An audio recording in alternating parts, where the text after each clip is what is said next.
2009 December മാസത്തിൽ cent Ignatius യൂണിറ്റിൻ്റെ ഭാഗമായിരുന്ന 6 ഭവനങ്ങളെ ഉൾപ്പെടുത്തി സെൻറ്റ് അൽഫോൺസ യൂണിറ്റ് രൂപീകൃതമായി.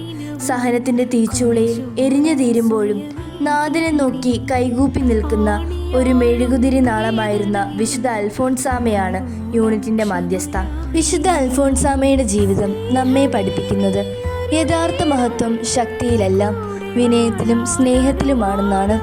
വേദനകൾ അവളുടെ പുഞ്ചിരി കവർന്നില്ല, മറിച്ച് അവളുടെ വിശ്വാസത്തെ കൂടുതൽ ആഴമാക്കി.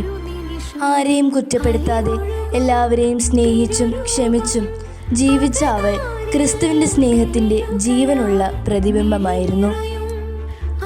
വിശുദ്ധ അൽഫോൺസാമ യൂണിറ്റിൻ്റെ 17ാം വർഷത്തെ വിശ്വാസയാത്ര അനുസ്മരിക്കാനാണല്ലോ നാം ഇന്നിവിടെ ഒത്തുകൂടിയിരിക്കുന്നത്. ഒരു BCC എന്നത് പ്രാർത്ഥനയ്ക്കായി മാത്രം ഒരുമിച്ച് കൂടുന്ന ഒരു കൂട്ടായ്മയല്ല, പരസ്പരം സ്നേഹിക്കുകയും ഒരുമിച്ച് പ്രാർത്ഥിക്കുകയും സന്തോഷത്തിലും ദുഃഖത്തിലും കൂടെ ഉണ്ടാകുകയും ചെയ്യുന്ന ഒരു വലിയ കുടുംബമാണ്. കഴിഞ്ഞ 17 വർഷങ്ങളായി ഈ കൂട്ടായ്മ അനേകം കുടുംബങ്ങളെ വിശ്വാസത്തിൽ വളർത്തുകയും പരസ്പര സ്നേഹവും ഐക്യവും ശക്തിപ്പെടുത്തുകയും ചെയ്തിട്ടുണ്ട്.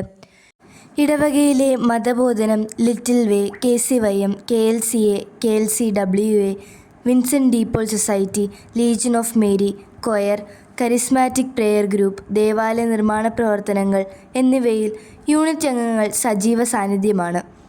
ഈ യൂണിറ്റിൻ്റെ ബാക്ക് ബോൺസായി പ്രവർത്തിക്കുന്നത് ആധ്യാത്മിക നിയന്താവ് reverend father Praveen Vincent, leader Shri Joseph Jolly, ഉപലീഡർ Shrimati Susharaj ST, secretary Shrimati CB Simon, joint secretary Shrimati Annie Wells, ഖജാൻജി ശ്രീ രവി വയലിൽ വീട്.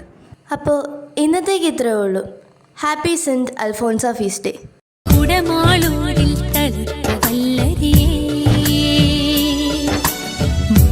ചിറയിൽ വളർന്ന പൂമൊട്ടേ,